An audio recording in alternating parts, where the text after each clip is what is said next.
శరణ్య ఇంట్లో వచ్చి కూర్చొని ఏడుస్తూ ఉండగానే కాంచన అనన్య ఇద్దరు కలిసి ఫోన్ చేస్తారు. ఇంకా అప్పుడు ఇలా చున్నీ అడ్డం పెట్టుకొని కాంచన మాట్లాడుతూ ఉంటుంది రోజాతో. రోజా హలో ఎవరు అని అంటుంది.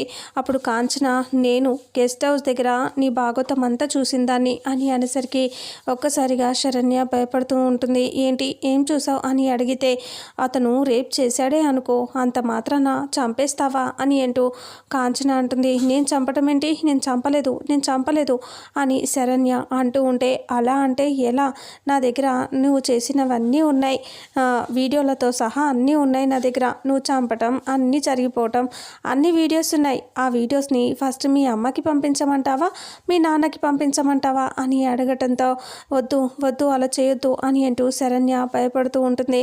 ఇక అప్పుడే కాంచన అలా చూస్తూ మరి అలా చెయ్యొద్దు అంటే నేను చెప్పినట్టు నువ్వు చేయాలి అంటే శరణ్య ఏం చేయాలి అని అడుగుతుంది. అప్పుడు కాంచన అంటుంది ఏం చేస్తావంటే నువ్వు ఆ ఆనంద దగ్గరికి వెళ్ళి నేను ఈ పెళ్లి చేసుకోను అని చెప్పాలి అని చెప్పగానే శరణ్య ఒక్కసారిగా షాక్ అయిపోతుంది. అనన్య కాంచన నవ్వుతూ ఉంటారు. ఇంతటితో రేపు 12న రాబోయే ఎపిసోడ్ ప్రోమో ఎండ్ అవుతుంది. ఫుల్ ఎపిసోడ్లో అసలు ఏం జరుగుతుందో తెలుసుకుందాం. వీడియోని చూసిన ప్రతి ఒక్కరూ వీడియోని లైక్ చేయండి, షేర్ చేయండి, కామెంట్ చేయండి. అలాగే మన ఛానల్లో మరిన్ని అప్డేట్స్ కోసం ఛానల్ని సబ్స్క్రైబ్ చేసుకోండి. Thank you so much.